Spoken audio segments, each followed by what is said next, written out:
Hello everyone, just landed on the Greek island of Rhodos, leaving the airport now and heading towards the bus that heads into the main town. There's a bus that comes every, I guess, half hour or so, and it goes into the main town of Rhodos, so let's go ahead and catch that now. So let's see. Apparently you can scan for bus information, so let's see if this works.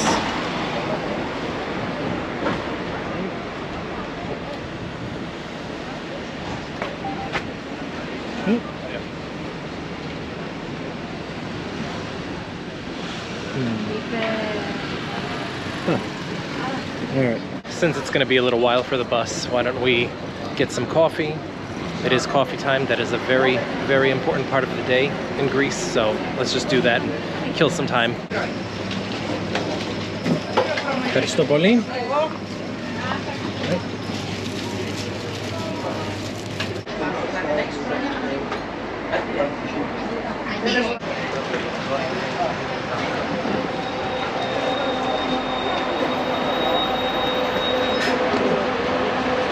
Γεια σας, ένα. Τρία. Μπορείς να μου πεις μία από τις στάσεις. Το όχι, Ευχαριστώ. Γεια σας.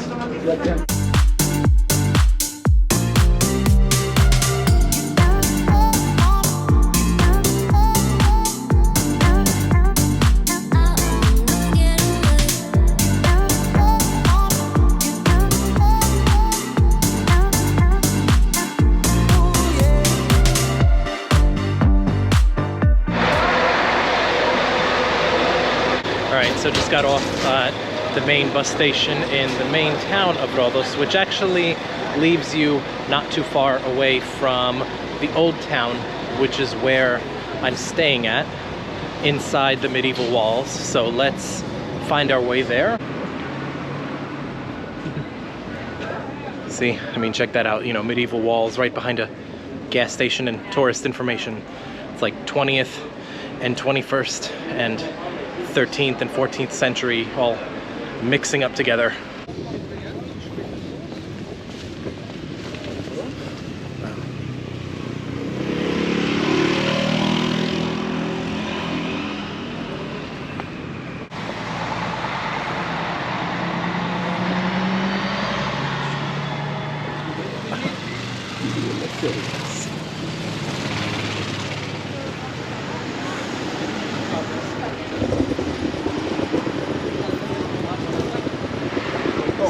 So, I guess this means we crossed from the 21st to the 14th century, in a way, maybe?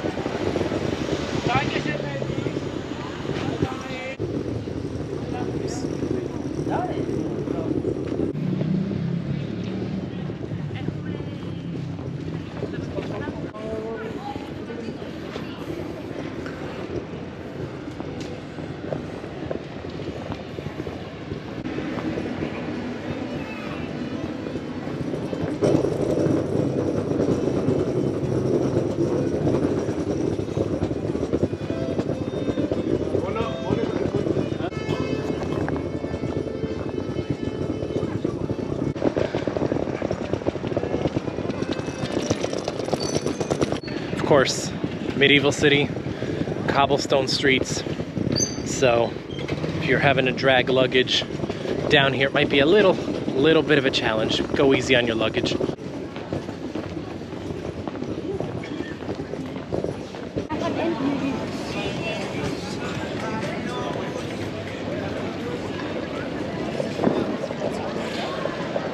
Well, it definitely looks different than a lot of places in Greece, for sure. There's some parts of Europe that looks like this, but not so much in Greece. You can definitely see the Italian influence, the old medieval English Crusader influence. You definitely see all of that here.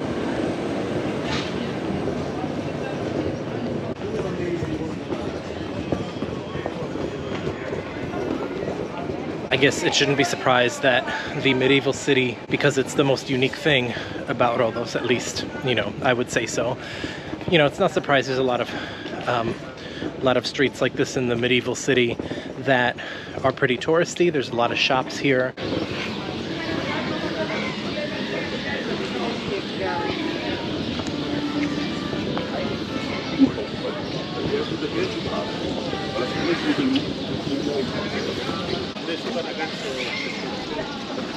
Hi, friend. Coming.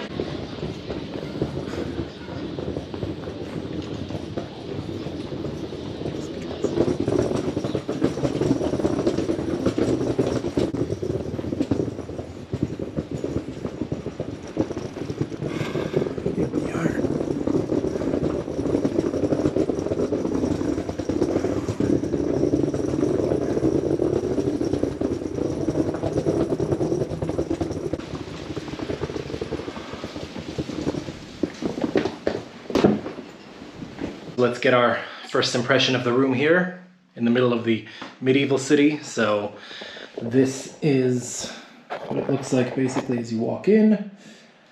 Double bed, window here, the little fridge here, little place to store shoes and whatnot. Also card for the electricity, to save on electricity, so when you leave and you take your key with you, power goes off to save energy. So some lights here. Here's the window, which guess there's not really much of a view. Over in this direction, there's a little closet here, little desk, which looks like it will do as a little workspace. Then we go to the bathroom. The bathroom is the brightest part of this room, actually. Shower, toilet, sink, and then the bathroom opens up onto a balcony. And the balcony has another door there, which is not mine as far as I can tell. Looks out onto a little garden area, or little common area here. Some seats up there, very nice and open air. So you have a little bit of a view here with this. So that's the nice part about the room, is that it has, even though it's kind of strange that you have to access it through the bathroom, it does have this nice little outside area that you can sit in, and then of course there's a common area there. Let's go and find a place to eat.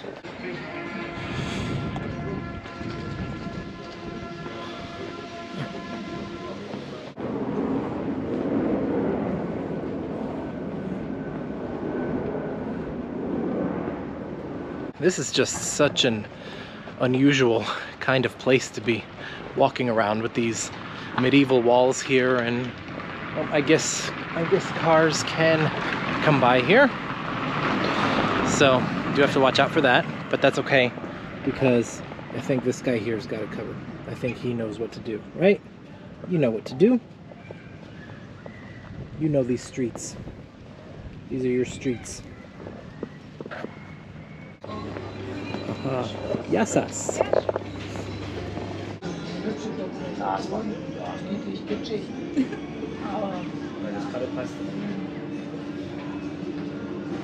That's quite a nice view for dinner. Definitely a very medieval Rhodian view to have for dinner, and to have wine with while you wait for your dinner. Starting off with a little bit of eggplant salad and scordaglia, which is a garlic puree. It's like a garlic potato puree, and some pita bread, of course, to dip in both of these. So this is the chicken souvlaki that was highly recommended to me from this restaurant. So let's go ahead and dig in.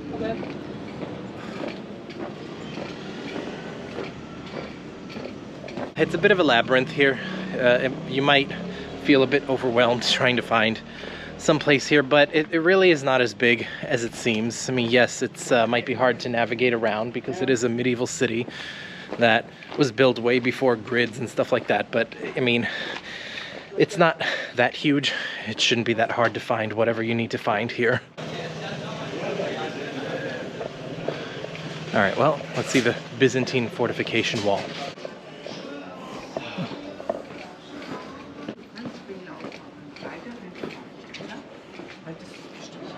A lot of random entryways like that. Some of them actually do lead into a place that is being used.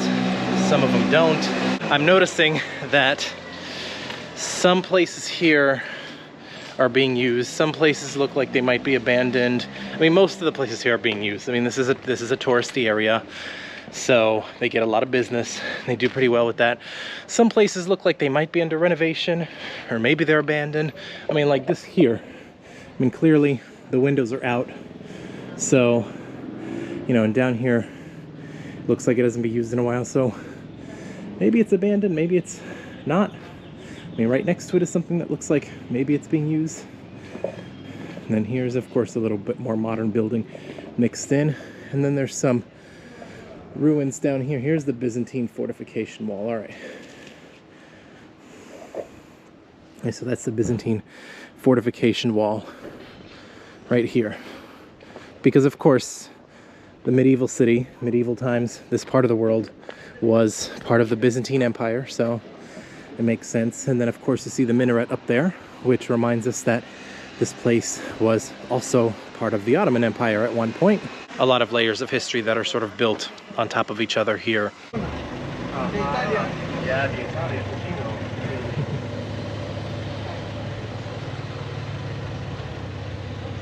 Despite the fact that it's a medieval city, it's still functioning as a city today. So modern vehicle traffic still goes through here.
So not only Byzantine and Ottoman history, I mean even World War II history around here. Like I said, layers upon layers of history in the rocks of these walls here.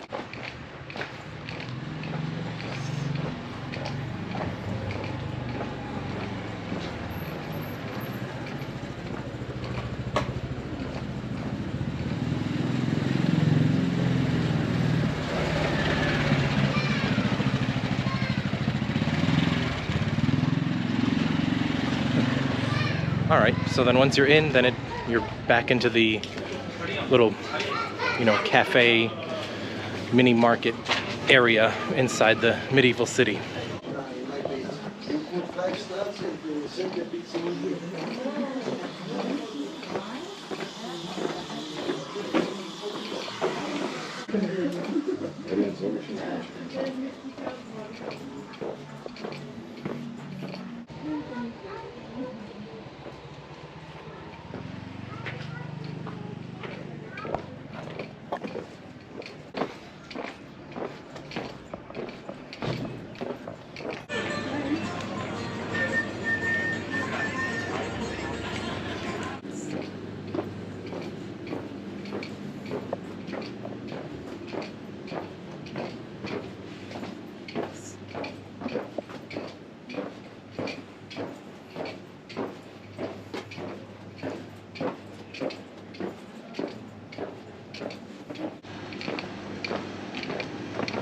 Watch your step when you're going through here. Don't trip.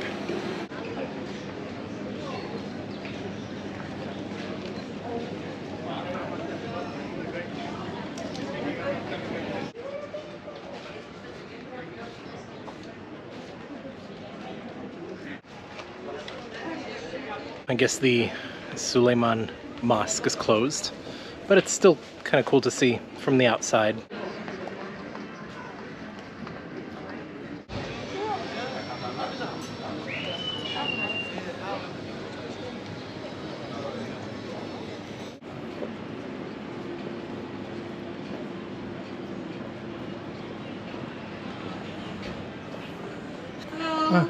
Yasas. After to esiterio get of cafe bar, pano fiction. Okay, let's go up into this clock tower. Admission is €5, but you do get coffee with it, so you get the view and can sit and take a coffee break.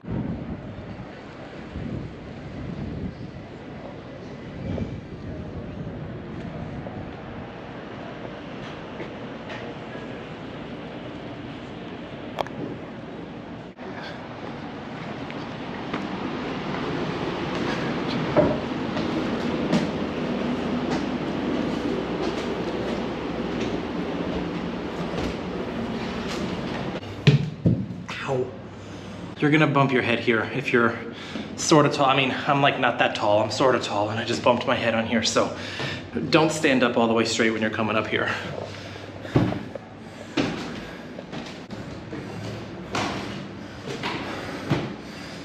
Okay. All right.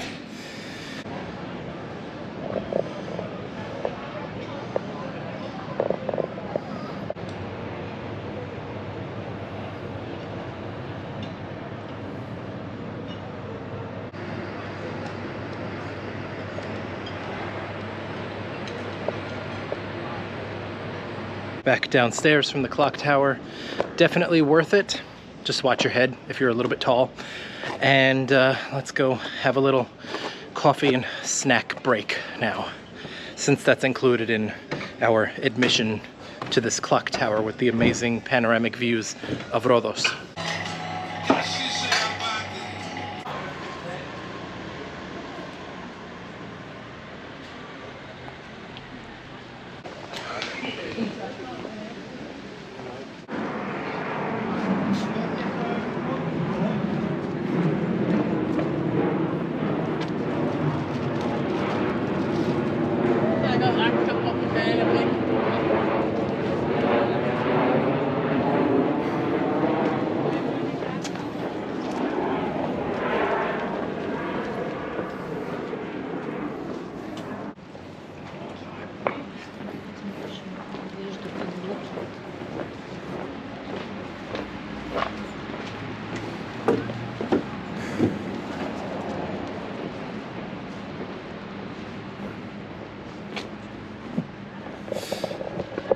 Well, there you go. And now we've exited the medieval city on the other side now.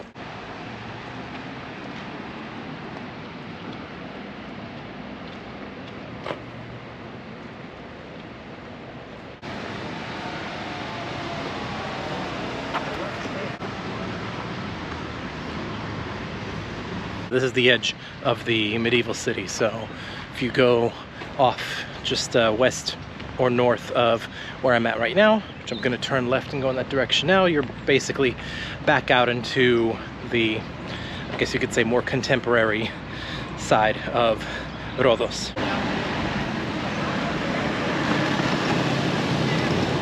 Let's find something to eat this time outside of the medieval city. I mean, even though it will still probably be a bit pricey because it's an island, a lot of tourists, whether you're in or out of the medieval city, so it's hard to find affordable food, but might be at least a little bit cheaper, but still really good in the main town, you know, the modern side of the main town. The restaurant greeters here on this side of town are definitely more aggressive. One that I just walked by literally told this family with 2 small children that their children look dehydrated and that they should stop for a drink. So be prepared for that if you're walking in this area. Urban Burger Bar. Let's check out and see what the Urban Burger Bar has to offer. All right, so this is a beer called Eza. I've never had it before, so let's try it and see what it tastes like.